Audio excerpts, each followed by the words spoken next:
সারা বাংলাদেশে সকল জেলায় সকল মহানগরীতে এই 16ই জুলাই আলোচনা সভা, দোয়া এবং শহীদদের কবর জিয়ারত আমরা এই দিন করব। 18 থেকে 31শে জুলাই এটা সারা দেশে, আমরা 2 থেকে 9 করেছি রাজধানীতে। 18 থেকে 31শে জুলাই সারা দেশে জুলাই শহীদ, আহত ও পঙ্গু পরিবারের সঙ্গে মত বিনিময়, জুলাই স্মৃতি বিজড়িত স্থানগুলোতে স্মৃতিচারণ, আলোচনা, দোয়া, কবর জিয়ারত, এটা সারা বাংলাদেশে হবে। অর্থাৎ 2 থেকে 9 হচ্ছে ঢাকায় এই স্মৃতিচারণ, আর 18 থেকে 31 হবে সারা বাংলাদেশে। 1 আগস্ট জামাত ইসলামের দলীয় প্রোগ্রাম, এটা সারা দেশে এই জুলাই আগস্ট অভ্যুত্থানের 1 আগস্ট আমাদের অনেক স্মৃতি বিজড়িত।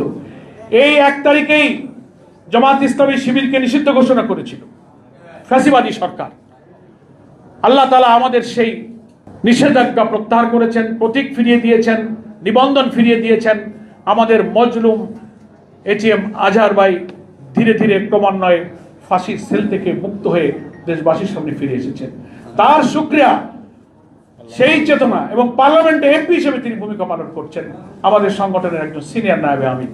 সেই দিনকে স্মরণে রাখার জন্য 1 আগস্ট ফ্যাসিবাদের বিরুদ্ধে আমাদের এই ঐতিহাসিক বিজয়কে স্মরণ করে সকল মহানগরী, জেলা, উপজেলায় ব্যাপক ভিত্তিক গণমিছিল ইনশাআল্লাহ অনুষ্ঠিত হবে। আগস্টের 2 থেকে 4 তারিখ শ্রমিক সংগঠন যে আছে তারা তাদের নিজস্ব দিনক্ষণ ঠিক করে 4-5 দিনে তারা কর্মসূচি পালন করবে। 5 আগস্ট ঐতিহাসিক জুলাই গণ অভ্যুত্থান দিবস, এই উপলক্ষে 11 দল রাজধানী সহ সারা দেশে মহানগরী, জেলা, উপজেলার সমাবেশ ও মিছিল করবে। সেই কর্মসূচির প্রতি জামাত ইসলামীর সমর্থন থাকবে, অংশগ্রহণ থাকবে। এরপরে আমরা মহিলা বিভাগের উদ্যোগে বিভিন্ন রকম কর্মসূচি গ্রহণ করছি। আমাদের মহিলারা সেই কর্মসূচি পৃথকভাবেই তারা মিডিয়াকে জানাবে এবং আলাদাভাবে পালন হবে। ছাত্ররাও পৃথক কর্মসূচি অলরেডি তারা ঘোষণা করেছে, সেই কর্মসূচিও সারা দেশব্যাপী পালিত হবে। এরপরে জুলাই যোদ্ধাদের বিভিন্ন সংগঠন এবং ফোরাম আছে, তারা সেই সব ফোরামের মাধ্যমে যে সমস্ত কর্মসূচি পালন করবে সেখানেও জামাত ইসলামী অংশ নেবে এবং সহযোগিতা করবে। আমাদের এই 36 দিনের মাসব্যাপী কর্মসূচির প্রধান দাবি হবে গণভোটের গণরায়।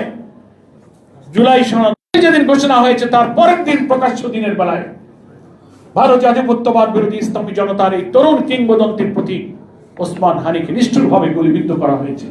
প্রায় সপ্তাহখানেক দেশে বিদেশে মুমূর্ষু অবস্থায় চিকিৎসা শেষে মৃত্যুবরণ করেছে। আমরা দোয়া করি আল্লাহ তাআলা শহীদ ওসমান হাদির শাহাদাতকে মঞ্জুর করুন।